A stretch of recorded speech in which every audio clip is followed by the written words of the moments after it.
আপনি কি বিএ ও এম এর জন্য অনলাইনে বেস্ট কোচিং নিতে চান? বাংলা অনার্সে ভালো রেজাল্ট করতে চান? তাহলে আজই আসুন নাম্বার 1 কোচিং সেন্টার প্রান্তিক গাইডে। আমাদের অভিজ্ঞ শিক্ষক ও লেখক রাজস্বী হালদার যত্ন সহকারে ক্লাস করান। হাই কোয়ালিটি নোটস ও 100% কমন সাজেশন। প্রান্তিক গাইডে সবাইকে শুভেচ্ছা অভিনন্দন। প্রান্তিক গাইডের পক্ষ থেকে আজকের নিবেদন কলকাতা বিশ্ববিদ্যালয় বিএ সেকেন্ড সেমিস্টার এমডিসি অর্থাৎ জেনারেল এবং মাইনর সিলেবাসটা আমি দিয়ে দিচ্ছি, তোমরা অবশ্যই সংগ্রহ করবে। BA second semester Bangla general বা এমডিসি এবং মাইনর পেপারের সিলেবাসটা আমি দেখিয়ে দিচ্ছি, অবশ্যই তোমরা সংগ্রহ করবে। প্রান্তিক গাইডের সঙ্গে থাকো, সমস্ত কিছু হেল্প পেয়ে যাবে। প্রান্তিক গাইডের যে সাজেশনগুলো দেওয়া হয় 100% কমন, নাম্বার 1 সাজেশন। প্রান্তিক গাইডের সাজেশন ফলো করলে অন্য কোনো সাজেশন ফলো করার প্রয়োজন পড়বে না। তাই অবশ্যই স্টুডেন্টরা তোমরা প্রান্তিক গাইডের সঙ্গে থাকো। যারা এখনো চ্যানেলটা সাবস্ক্রাইব করোনি অবশ্যই সাবস্ক্রাইব করে রাখবে এবং বন্ধুদেরকে শেয়ার করবে। খুব শীঘ্রই তোমাদের সাজেশনগুলো দেওয়া হবে, তাই অবশ্যই সঙ্গে থাকবে। আর যারা অনলাইন ক্লাস করতে চাও যোগাযোগ করবে, স্ক্রিনে এবং ডেসক্রিপশন বক্সে ফোন নাম্বার দেওয়া থাকবে, যোগাযোগ করবে, অনলাইন ক্লাস পেয়ে যাবে। প্রান্তিক গাইডে সঙ্গে থাকো, সমস্ত কিছু হেল্প পেয়ে যাবে। প্রান্তিক গাইডের suggestion best quality number 1 suggestion, তাই অবশ্যই আমি চাইবো তোমরা প্রান্তিক গাইডের সাজেশনই ফলো করো। প্রান্তিক গাইডের সাজেশন ফলো করলে অন্য কোনো সাজেশন ফলো করার প্রয়োজন পড়বে না। সব থেকে কম প্রশ্নের সাজেশন কিন্তু আমি দিয়ে থাকি, তাই প্রান্তিক গাইডের সাজেশনই ফলো করো, ভালো রেজাল্ট অবশ্যই হবে। ভালো রেজাল্ট করতে গেলে প্রান্তিক গাইডের সাজেশন তোমাদের কাছে বেস্ট চয়েস, ফার্স্ট চয়েস হওয়া উচিত, তাই অবশ্যই চ্যানেলের সঙ্গে থাকবে। দেখে নাও তাহলে সেকেন্ড সেমিস্টার বাংলা জেনারেল অর্থাৎ এমডিসি এবং মাইনর, এমডিসি এবং মাইনরের এই সিলেবাসটা তোমাদের পড়তে হবে। পেপারে রয়েছে বর্ণনামূলক ভাষাবিজ্ঞান ও বাংলা ভাষা 1। এই পেপারটা লিঙ্গুইস্টিক পেপার, ভাষাতত্ত্ব পেপার, খুব খুব খুব কঠিন একটা পেপার। চ্যানেলের সঙ্গে থাকো, এই পেপারের নোটসগুলো আমি আপলোড করব, অবশ্যই পেয়ে যাবে। এই পেপারের উপর আমার একটা বই বের হবে, পাবলিশড হবে, তোমরা কিনে নিতে পারো। বইটা আমি যখন পাবলিশড হবে তখন অবশ্যই আমি দেখিয়ে দেবো, সেই বইটা কিনে নিও, কিনলে হয়ে যাবে। আর যারা অনলাইন ক্লাস করতে চাও ইচ্ছুক যোগাযোগ করবে, অনলাইন ক্লাস পেয়ে যাবে। কিরণ প্রকাশনী থেকে বর্ণনামূলক ভাষাবিজ্ঞান ও বাংলা ভাষার উপর আমার একটা বই পাবলিশড হবে, সংগ্রহ করবে। বইটা দামও কম এবং সমস্ত কিছু অর্থাৎ 15, 5 এবং 1 সমস্ত মার্কসের অ্যান্সারগুলো তোমরা পেয়ে যাবে এখানে, তাই অবশ্যই সংগ্রহ করবে। আর এই পেপারটা কিন্তু খুব ডিফিকাল্ট, আবারও বলছি আমি, খুব ডিফিকাল্ট একটা পেপার। ধ্বনিতত্ত্ব, রূপতত্ত্ব এবং শব্দ ভাণ্ডার যথেষ্ট ডিফিকাল্ট একটা পেপার। খুব ভালো করে মনোযোগ দিয়ে পড়াশোনা করবে। চ্যানেলের সঙ্গে থাকো, সমস্ত হেল্প পেয়ে যাবে। এই পেপারের নোটসগুলো আমি আপলোড করব। আর কারোর কিছু প্রয়োজন হলে তোমরা কমেন্টস করে জানাবে কোন টপিকসটার উপর নোটস প্রয়োজন, আমি সেটা অবশ্যই আপলোড করব, অবশ্যই কমেন্টস করে জানাবে।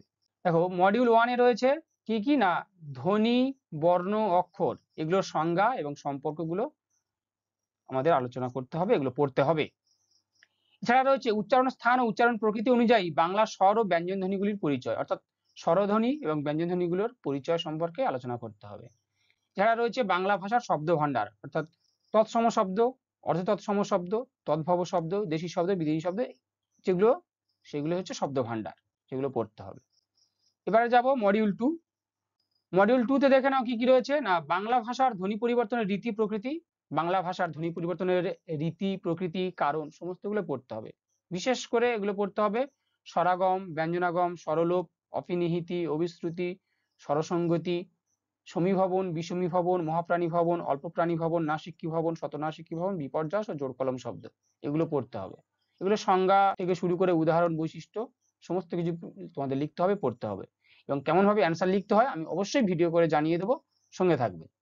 আর কি রয়েছে না, বাংলা শব্দার্থ পরিবর্তনের ধারা আমাদের পড়তে হবে, কি না বাংলা শব্দার্থ পরিবর্তনের ধারা এবং কারণগুলো পড়তে হবে। এছাড়া পড়তে হবে বাংলা ভাষার উপভাষা, যে আঞ্চলিক যে উপভাষাগুলো সেগুলো পড়তে হবে। এবারে যাব মডিউল 3 তে। মডিউল 3 তে দেখানো কি কি রয়েছে না, বাংলা ভাষার রূপতাত্ত্বিক আলোচনা। রূপতাত্ত্বিক আলোচনা কি কি রয়েছে, বচন, লিঙ্গ, পুরুষ, সন্ধি, সমাস, বিভক্তি, কারক, প্রত্যয়, ক্রিয়াকাল ও অব্যয়। এটা খুব গুরুত্বপূর্ণ এই পেপারটার। তোমাদের যে রূপতাত্ত্বিক আলোচনায় যে এগুলো রয়েছে এইগুলো কিন্তু তোমাদের শিখতে হবে। বচন, লিঙ্গ এগুলো হয়তো সহজ, এগুলো খুব সহজেই পারবে, কিন্তু সন্ধি, সমাস, বিশেষ করে কারক, প্রত্যয়, ক্রিয়ার কাল অর্থাৎ টেন্স, অব্যয়, এগুলো কিন্তু খুব ভালো করে শিখবে নিয়ম কানুন। কারণ এই যে তোমাদের পেপারটা রয়েছে না, এই 3টে মডিউল খুব ভালো করে দেখো, 3টে মডিউল তোমাদের যে রয়েছে, এই 3টে মডিউলের শর্ট প্রশ্ন কিন্তু তোমাদের খুব গুরুত্বপূর্ণ। 15টা শর্ট কোশ্চেন তোমরা জানো পড়ে, 3টে শর্ট কোশ্চেন ওই উদাহরণ দিয়ে পড়বে, একটা লাইন তুলে দিয়ে বলবে যে কোন কারক নির্ণয় করো, একটা শব্দ দিয়ে বলবে এটা সমাস নির্ণয় করো, একটা উদাহরণ দিয়ে বলবে এটা প্রত্যয় নির্ণয় করো, বা এই যেগুলো রয়েছে তোমার অপিনিহিতি অভিশ্রুতি, একটা উদাহরণ দিয়ে বলবে যে ধ্বনি পরিবর্তনে কোন রীতিটা প্রযুক্ত হয়েছে, বা একটা শব্দ দিয়ে বলবে এটা এই শব্দটা কোন উপভাষা। শব্দার্থ পরিবর্তনের ক্ষেত্রে একটা শব্দ দিয়ে বলবে যে এটা শব্দার্থ নির্ণয় করো, শব্দার্থ নির্ণয় করতে হবে তোমাদেরকে। অর্থাৎ যেমন মন্দির পূর্বে কি অর্থ ছিল এবং বর্তমান কি অর্থে প্রযুক্ত হচ্ছে মন্দির শব্দটা, এইরকম একটা উদাহরণ তোমাদের করতে হবে। তাই খুব গুরুত্বপূর্ণ, তোমরা নোটস গুলো খুব ভালো করে পড়বে, খুব ভালো করে তোমরা ব্যাকরণটা প্র্যাকটিস করবে, সমস্ত ধ্বনি পরিবর্তন থেকে যা কিছু আছে খুব ভালো করে পড়াশোনা করবে, খুব ভালো করে মনোযোগ দিয়ে মুখস্থ করবে, এবং সর্বোপরি হচ্ছে গ্রামারটা ভালো করে শিখে নেবে। তাহলে কিন্তু দেখবে শর্ট কোশ্চেন কেউ একটাও ছাড়বে না। শর্ট কোশ্চেন খুব গুরুত্বপূর্ণ। যে ভালো ব্যাকরণ পারবে, ভাষাতত্ত্ব ধ্বনিতত্ত্বটা যে ভালো পারবে, সেই কিন্তু এই পেপার দান মেরে বেরিয়ে যাবে। তাই অবশ্যই কিন্তু খুব ভালো করে পড়াশোনা করবে। আর প্রান্তিক গাইডের সঙ্গে থাকো, চ্যানেলের সঙ্গে থাকো, অবশ্যই আমি সমস্ত কিছু তোমাদেরকে হেল্প করব। আর যারা অনলাইন ক্লাস করতে চাও যোগাযোগ করবে, অনলাইন ক্লাস পেয়ে যাবে।